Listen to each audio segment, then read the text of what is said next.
Good afternoon, friends. Good day. Today is Thursday, September.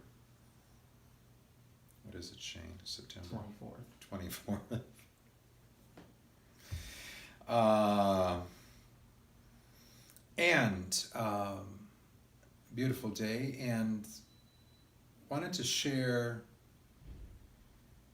actually the scripture reading for tomorrow. From the book of Ecclesiastes, because it it struck me as I was looking ahead to the scriptures, that how timely this particular, very familiar reading, you'll recognize it right away, of course, but how timely it is for people living in our times, and how helpful it is for me to hear, especially even this week.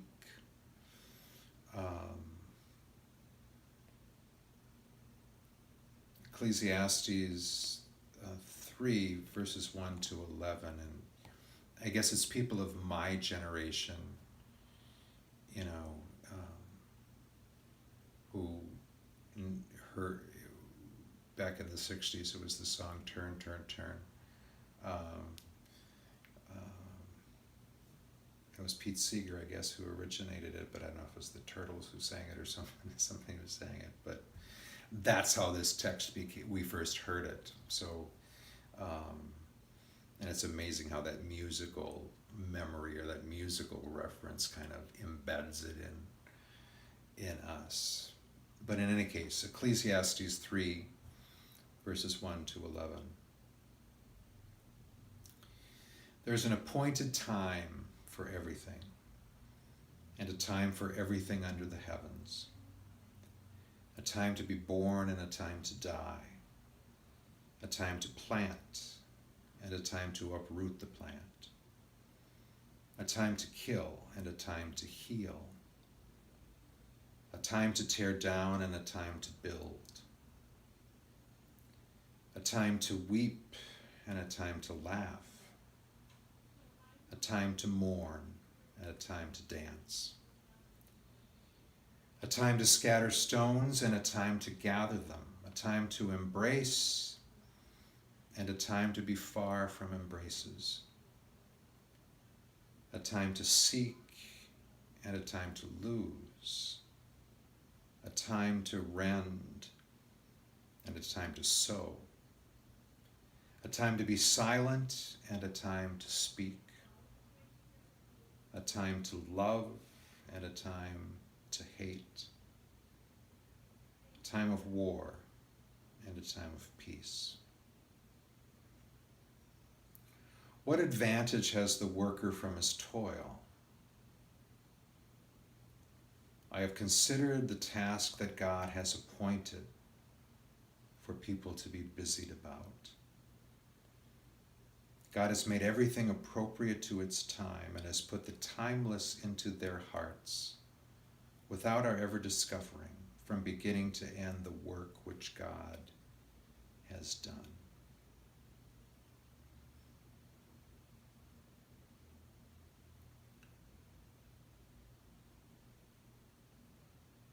There is this beautiful poetic sense, obviously, about this particular reading. There are things that kind of always catch our sensibilities, however, and cause us to shake our heads and wonder, when is the right time to hate? When is the right time to go to war? I think it's probably not in the writer's mind for us to consider those as appropriate activities as loving and being people of peace. But the reading obviously reminds us that there are those times there are times of hate. There are times of war. There are times of tragedy. There are times of addiction. There are times of evil. Not willed, not sought, not chosen, but there nonetheless.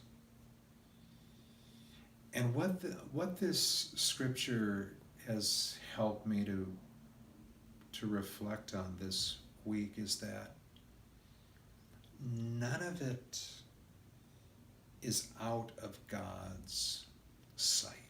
None of it is out of God's time.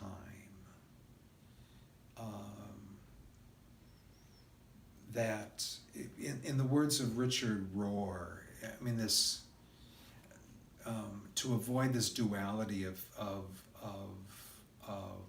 things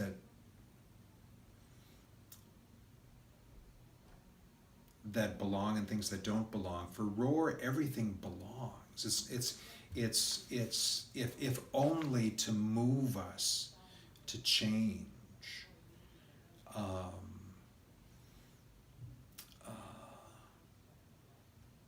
That there is nothing that doesn't have, as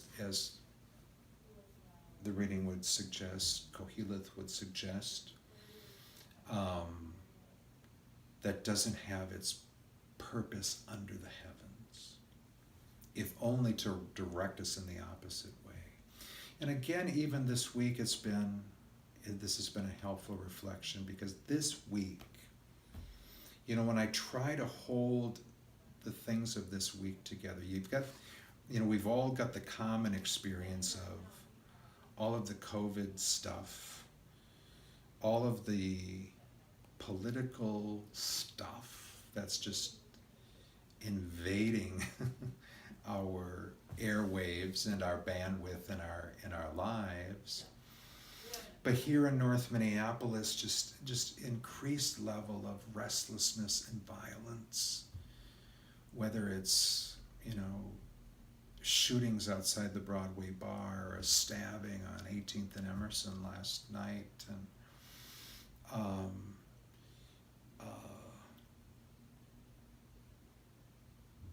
Sister Mary Margaret, our visitation sister's death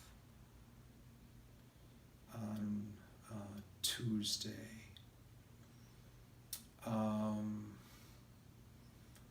My nephew, the birth of my nephew's son,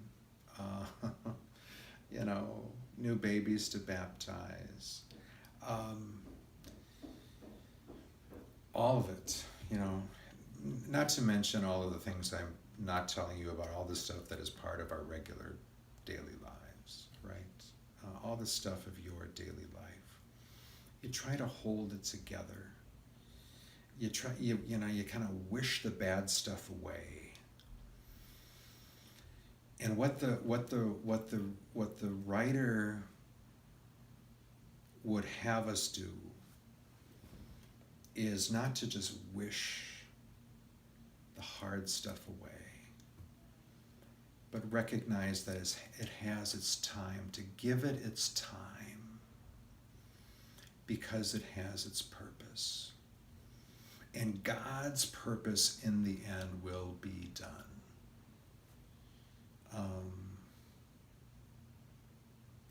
That demands an enormous amount of trust. And that, by the way, is called faith, right?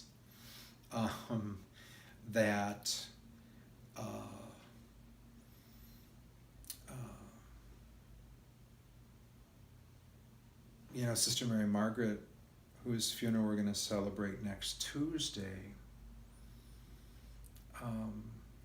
one of her quotes is going to be on the cover of the worship aid, which is simply, she said, I have a friend who rose from the dead. Unpack that.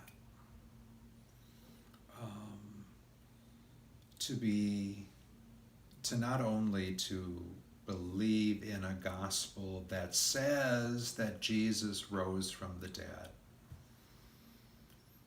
But to have a friend who rose from the dead, to claim that as part of my experience, what in the end would have me fear death if I've got this friend who rose from the dead, which we're all going to do. So, whatever your week in life holds these days, know that God has it all, both light and darkness, that there is no wasted activity.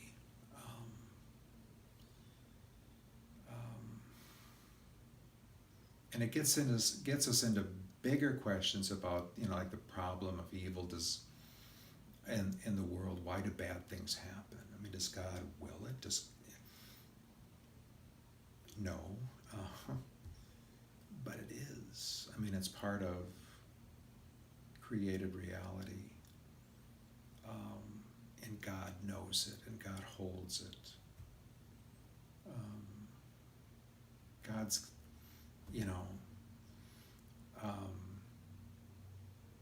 I think it was Bishop Andrew Cousins, whom I first heard say something like, Jesus says, Dale, I've got this,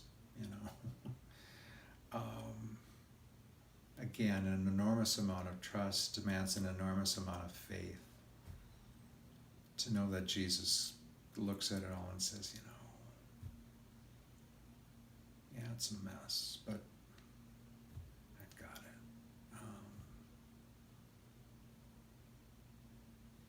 it. If only to get us through today. I'd like to close with the prayer, the suscipe, and the Latin word for take. The prayer of Saint Ignatius of Loyola was a favorite of Sister Mary Margaret's, and a prayer of great faith of Saint Ignatius. This openness to what God brings to all of it. Take, Lord, and receive all my liberty, my memory, my understanding, and my entire will, all I have and call my own. You've given all to me. To you, Lord, I return it. Everything is yours. Do with it what you will. Give me only your love and your grace. That is enough for me.